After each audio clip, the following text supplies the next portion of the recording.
On est en direct sur Facebook, sur la page D'accord. Medium. Voilà. Ben, Caroline, merci d'avoir accepté l'invitation. Merci. Merci donc de venir vous présenter et venir nous expliquer aussi ce que vous faites comme astrologie, puisque l'astrologie, c'est quelque chose de différent selon les personnes. Donc voilà. Donc je vais vous laisser vous présenter et expliquer comment vous en êtes arrivé là déjà, dans un premier temps. D'accord. Alors moi, j'en suis arrivée là un peu par hasard. Il n'y a jamais vraiment de hasard. J'habite au Guatemala. En fait, j'habite au Guatemala et j'ai découvert il y a 10 ans à peu près. Il y a 10 ans, je suis partie travailler au Honduras, à l'ambassade de France, en VIA, en volontaires internationaux. C'est des missions pour les jeunes. En tant qu'attaché culturel. Et puis ça a été assez compliqué. J'ai vécu un coup d'État. Enfin, c'était particulier. Donc les couvre-feux, on en avait à 4 heures de l'après-midi. Et donc après, je suis allée au Guatemala où j'ai découvert il y avait un centre au bord d'un lac Atitlan, qui est un lac assez spécial, assez magique. Et j'ai commencé à faire des rêves en fait où beaucoup je voyais les planètes. Et petit à petit, j'ai pu participer à des groupes d'astrologie et puis je me suis jamais arrêtée. Et je crois que c'est en 2011-2012 que j'ai vraiment commencé à donner des séances. Toujours avec peut-être cette particularité du fait que j'ai beaucoup voyagé en Amérique latine. J'ai eu à la fois des professeurs en Argentine, en France, mais aussi aux États-Unis. Ce qui fait que j'en suis arrivée un petit peu à faire peut-être... c'est les retours que j'ai, moi je le vois pas, on se voit pas forcément, hein, mais les retours que j'ai des personnes, c'est que j'ai une astrologie un peu particulière. Moi, je ne le vois pas, honnêtement. Peut-être que je le vois parce que j'aime beaucoup la poésie, l'art, la métaphore, et que je pense que l'astrologie est avant tout un langage symbolique et qui est vivant. Et même si on connaît les règles et on connaît le corps de l'astrologie, on respecte les techniques, que c'est important peut-être d'oser y mettre notre touche personnelle, quelque chose comme ça. D'accord. Donc voilà. Et donc j'en suis arrivée, j'allais dire, oui, ça fait à peu près, en 2020, ça fait à peu près 8-9 ans que je pratique vraiment en séance. Alors au début, je faisais des échanges. J'habitais à Ibiza à l'époque. Je faisais des échanges contre des salades, des choses. C'était pas... Mon ex-mari me disait, tu vas pas en vivre beaucoup. Puis petit à petit, ça s'est fait, en fait. Et puis j'ai jamais arrêté et je me suis toujours dit que le jour où il y aurait plus de gens qui viendraient à moi, je ferais autre chose. D'accord. C'est une Voilà. belle histoire. Voilà. Différente en plus. Et du coup, comment ça se passe les consultations? Via Internet? Oui, la plupart des consultations via Internet, depuis le départ en fait, puisque j'ai beaucoup plus de personnes en France. J'ai quelques personnes au Guatemala qui viennent me voir, mais ils sont jamais ponctuels. Enfin, ça va pas trop avec ma personnalité. C'est toujours, ou souvent c'est, vous pouvez me donner une séance aujourd'hui? Bah non. Donc, mais sinon non. Voilà, en ligne, sur Skype, sur Zoom, par WhatsApp. Je préfère Skype et Zoom parce que ça permet d'être enregistré. Et en fait, la plupart des gens me connaissent au travers j'ai des pages et depuis longtemps, j'écris des textes pour la pleine lune et la nouvelle lune. Alors, j'essaye des fois d'écrire des textes à d'autres moments, mais des fois, je me fais un peu happer par les réseaux sociaux et j'ai tout simplement la flemme d'être dessus. Voilà, mais je me tiens quand même, hein. Demain, c'est la nouvelle lune, j'écrirai. Et donc, en fait, je pense que c'est par résonance aussi que les personnes viennent à moi dans ce qu'ils ressentent de, de moi, quelque part, et de ce que j'écris. Et voilà, donc en fait, c'est surtout comme ça. Et j'ai une spécialité aussi, peut-être, où je me suis intéressée beaucoup aux archétypes féminins qu'on lit au travers des astéroïdes. Et c'est vrai que c'est quelque chose en France où il y en a peu encore, puisque c'est déjà un matériel qui est pas vraiment traduit, en fait. D'accord. Donc voilà. Ouais. Du coup, l'astrologie, ça demande de la rigueur? Ah oui. Oui. C'est très... Moi, j'aime beaucoup parce que j'ai un côté très mental, très intello. J'ai fait des études et j'ai toujours un peu... Mais c'est aussi très intuitif. Donc, ça calme mon mental. Moi, je me suis toujours calmée en lisant les trucs les plus complexes en astrologie. Et l'astrologie, même par rapport à ce qu'on dit, des fois, dans le développement personnel, il faut le mental. Moi, je trouve que l'astrologie, c'est comme c'est du symbole, on met cette énergie du moulin sur quelque chose et ensuite, on connecte avec autre chose. Donc, j'aime bien, en fait... et c'est vrai que je pense qu'avant tout, c'est une passion avant d'être quelque chose qui... Moi, je lis, là, je sais pas, j'ai tous mes livres autour, je lis toujours, j'imprime des trucs, parce qu'au Guatemala, c'est dur d'avoir des livres. Donc, soit j'essaie d'imprimer des choses, mais c'est vrai qu'il y a toujours cette quête d'apprendre, en fait. Et puis, c'est sans fin. Et puis, tous les jours, c'est différent. Puis, tous les jours, il y a des aspects. Donc, il y a aussi un côté où je me dis, bah, je peux faire ça jusqu'à la fin, quoi, de ce qui m'est donné ici, sans jamais m'embêter. Donc, c'est très passionnant. Moi, j'aime beaucoup. C'est un apprentissage permanent. C'est un apprentissage. Ah bah oui, et ça donne beaucoup d'humilité parce qu'on se dit à chaque fois, là, je sais rien. Il y a tellement de techniques, de méthodes et puis de nouveaux trucs, de livres à lire, qu'en fait, ça donne aussi beaucoup de... En fait, on peut pas... Je suis pas sûre qu'on puisse dire qu'on est arrivé quelque part en astrologie. Donc, ça donne aussi... Enfin, oui, on peut être de plus en plus intuitif ou fin avec notre technique, mais il y a autre chose qui se passe. Au-delà de la technique, des fois, il y a autre chose. Le thème commence à parler, ça commence à devenir vivant. Mm. L'astrologie, ça peut s'appliquer à tous les points de la vie.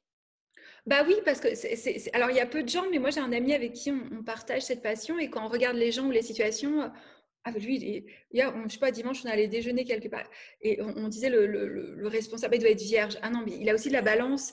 Donc en fait, ça devient une forme de grille de lecture que vous pouvez regarder des situations ou euh, oui, la façon dont les gens se comportent avec vous, ou les réalités, ou même ce qui se passe actuellement. Je pense que peut-être beaucoup de gens actuellement se tournent vers l'astrologie parce qu'il y a du sens qui émerge. Ouais. En ce moment, l'astrologie, les gens doivent, oui, vraiment s'y tourner par rapport aux Oui, événements, quoi. oui, exactement. Vous avez plus de consultations, vous, du coup Depuis le mois de mars, oui. Ouais. Les gens s'intéressent beaucoup plus à ce Bah, à eux.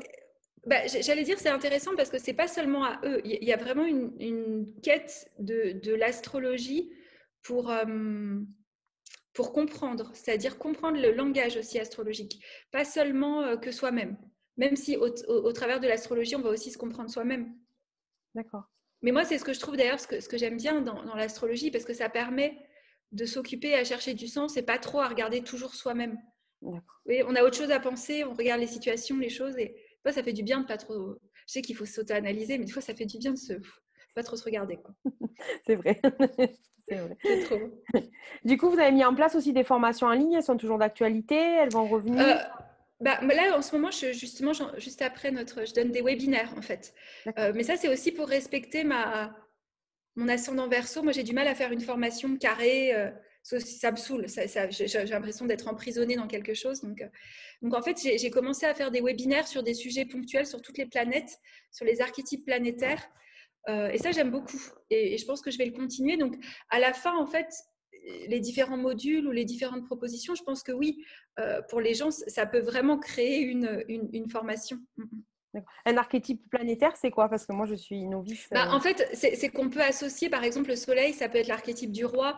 Enfin, en fait, j'ai commencé, c'est ce qu'on appelle l'astrologie archétypale, mais c'est que chaque planète, finalement, peut représenter aussi un personnage intérieur de notre psyché ou un personnage qui peut se manifester à l'extérieur de nous. Et donc, je trouve que c'est intéressant parce que c'est une manière de rendre l'astrologie aussi plus vivante, plus créative. D'accord. D'accord. Il faut juste la date de naissance, le nom, prénom et le lieu. Enfin, Voilà, comme la tout le date monde. de naissance, voilà, le nom, le lieu où la personne a passé son anniversaire aussi parfois. Ah oui? Ah, c'est intéressant. Ouais. Ça, c'est pour permettre, en fait, à votre anniversaire, le soleil revient à sa position natale de naissance. D'accord. Donc, en fait, tout simplement, ça décrit un autre thème, ce qu'on va appeler une révolution solaire, qui, en fait, c'est la révolution du soleil euh, par rapport à la Terre. Et donc, ça décrit, voilà, on peut dire la carte de votre nouvelle année solaire pour votre anniversaire. Donc, c'est intéressant à regarder. D'accord. C'est pour l'année à venir, du coup. Voilà. C'est plus qu'une vision globale depuis le début jusqu'à. Enfin, c'est Voilà, pas le chemin exactement. là, c'est vraiment juste l'année à venir. Ouais. D'accord, d'accord. Des livres en préparation, des choses à faire, des. Moi, non, en préparation d'une séance, non. Après, si on veut plonger dans l'astrologie, en France, on a la chance d'avoir des gens comme Luc Biget, Éric Beru, qui sont assez pointus, mais qui sont des symbolistes, qui sont très, très, très. Après, il y a des livres. Le problème avec des fois l'astrologie, c'est qu'il y a certains livres notamment en astrologie humaniste de Lise Green, qui était une des pionnières comme ça, qui sont complètement plus édités et qui valent, surtout en français, il y en a qui valent même 100 €, donc très cher. Après, vous avez de plus en plus, hein, donc je crois qu'il y a je ne les connais pas, hein, mais il y a de plus en plus de livres. Il y a aussi quelqu'un que j'aime beaucoup qui s'appelle Marie-Célène qui vient de sortir un livre qui s'appelle L'astrologie miroir que j'ai pu relire et qui est très bien. Donc il y a de plus en plus, hein, de matériel astrologique intéressant. Après, c'est l'astrologie, juste en livre, je trouve que je me demande, hein, ça j'ai pas la vérité, mais je me demande si c'était pas aussi une transmission orale, l'astrologie. D'accord. Parce que, parce que finalement, au début, moi, je lisais des livres et j'ai l'impression de rien comprendre. Et après, quand quelqu'un me transmettait plus oralement, ça faisait plus sens. Alors que j'étais plutôt du genre à avoir un apprentissage écrit. Donc, c'est intéressant pour l'astrologie. Il y a aussi cette importance de l'oral aussi parfois. Donc, c'était intéressant de se retrouver ensemble pour en parler de l'astrologie. Oui, oui, Ah, ah bah oui, c'est intéressant de faire des groupes, de comprendre, oui, bien sûr. Ouais. d'accord. Et il y a différents types d'astrologie alors, du coup. Ah oui, il y a de l'astrologie qu'on dit humaniste, qui est plus psychologique. Il y a l'astrologie hellénistique grecque, qui est un peu notre base, où là, il y avait vraiment des prédictions de bons ou de mauvais événements, ou de planètes bénéfiques ou maléfiques. Vous avez, pour les Américains, l'astrologie évolutive de Jeff Green, qui est plus sur les processus évolutifs avec l'âme. Vous avez de l'astrologie archétypale, vous avez de l'astrologie comme dit, oui, vous avez beaucoup, il y a beaucoup de sortes, mais elles ont quand même toutes, j'allais dire la technique peut-être qu'elles utilisent, mais finalement c'est le même langage. Vous avez aussi l'astrologie védique chez les Indiens, l'astrologie chinoise. Mais en fait, ça se recoupe. L'astrologie ici, moi j'habite au Guatemala, les Mayas aussi ont des calendriers magnifiques. Mais c'est aussi différent. Mais finalement, en parlant ici avec un prêtre maya, on n'a pas le même langage, mais enfin, j'allais dire ce qui est interprété ou corrélé est un peu la même chose en fait. La ligne directive, quoi, quelque part, c'est ça? Exactement, ouais. D'accord, ça c'est intéressant. Et du coup, l'astrologie mondiale en ce moment, c'est quelque chose qui est très intéressant à faire ou compliqué quand même? Non, ça c'est aussi une partie. Moi j'aime bien comme ça, je regarde, mais je ne suis pas spécialiste, mais c'est vrai qu'on peut regarder le thème des pays, le thème de président, et ça peut donner des clés. Il y a des gens qui savent bien le faire, il y en a peu, mais c'est vrai qu'au niveau du collectif, oui, on voit que cette semaine était une semaine très compliquée, et on le savait en astrologie. Je pense que ça se reflète en France, au Guatemala non, pas encore, mais ça va aussi dépendre du pays. D'accord. Au Guatemala, ça va se refléter parce que là, je ne sais pas ce qui se passe. Il y a plein d'enfants disparus de partout. Vous voyez sur Facebook. Là où donc, il C'est y a pas des facile. choses, voilà. Non, bah non, voilà. Après, voilà, c'est aussi ça parce que le couvre-feu, nous au Guatemala, depuis mars, on a eu un couvre-feu à 4 heures de l'après-midi, puis à 5 heures, puis à 9 heures. Puis là, il a été levé. Mais on voit bien qu'il y a aussi il y a des événements qui sont similaires, mais qui sont à d'autres moments. Et ça va dépendre de la carte de naissance de chaque pays. D'accord. C'est très intéressant. En tout cas, ça doit prendre beaucoup de temps. Oui, bah oui, c'est une passion. Je pense qu'on peut pas faire de l'astrologie, on peut pas se dire je vais faire de l'astrologie pour en faire un métier si on n'est pas passionné, parce que Et c'est quand même complexe. l'astrologie, un thème pour quelqu'un, ça vous met combien de temps à le monter? Ça dépend. Moi, au début, j'allais y passer 5-6 heures. Maintenant, comme j'ai plus de pratique, j'y passe beaucoup moins de temps. Parce que je laisse aussi plus confiance en l'intuition. Donc, je sais pas, ça va varier. Je prépare toujours un petit peu à l'avance, mais je me laisse aussi, je le laisse décanter. J'ai pas la même manière. Je prépare moins d'une manière rationnelle, on va dire. D'accord. Et les Après, gens, maintenant, on a des programmes. Hein. d'accord. Avant, autant les gens vraiment dressaient les thèmes à la main. C'est sympa de le faire, mais bon, je me dis, maintenant, il y a des programmes qui le font très bien et très jolis. Donc, D'accord. Et après, c'est la lecture du programme qui est intuitif par contre. Ah oui, oui, bien sûr. Ah oui, Mm. en fait, dresser le thème, c'est-à-dire que si vous donnez à quelqu'un, pardon, un genre, une personne, le thème comme ça va jamais lui parler, Oui, en fait. Parce que c'est d'accord. des séries, c'est du charabia, c'est des symboles de partout. Donc, en fait, dresser un thème pour quelqu'un sans l'interprétation, ça dit rien à la personne. D'accord. C'est intéressant. Mhm. C'est intéressant. Voilà. Du coup, si on veut voir vos webinaires, on les regarde où? Ou on s'inscrit où? Avec moi, je suis un peu old school, hein, donc faut s'inscrire directement. J'ai pas, et après, j'envoie le lien suite au paiement. Enfin, je demande le justificatif de paiement PayPal ou par virement, et après, j'envoie le lien Zoom. D'accord. Je suis pas encore aidée. Il faudrait que je me fasse aider pour mettre ça sur mon site web, mais je suis toujours un peu. Sur le site web, on prend contact ou sur la page Facebook plutôt? Les deux, il y a le site web, la page Facebook, Instagram. C'est un peu le problème des fois d'ailleurs, c'est qu'on est sollicité un peu de partout et On se perd, oui, ça c'est vrai. on oublie de répondre. Oups. Oui, bon, tant qu'on n'oublie pas de faire les rendez-vous des gens, c'est le principal. Ah bah ça peut m'arriver, surtout avec Ah. Mercure rétrograde. Non, ça D'accord. m'arrive avec le décalage horaire de me tromper dans le décalage horaire. Ah oui, je veux bien croire, oui. Oui, oui, c'est Surtout clair. quand il y a le changement d'heure en France qui ne change pas ici. Donc je passe à 8 heures, à 7 heures de décalage voilà, 6 heures du matin pour moi, c'est 14 heures. Et donc après, je vais avoir ces automatismes-là c'est pas très grave. Non, c'est la fin du mois, c'est bientôt. Voilà. D'accord. Ben, merci beaucoup, Caroline. Bah, de rien, un grand plaisir. J'espère que les gens viendront voir votre site internet et votre page Facebook. Merci. Voilà. Merci. Puis à très bientôt, peut-être. À bientôt, bien sûr, avec Merci plaisir. beaucoup. Merci, au revoir. Bonne soirée, au revoir.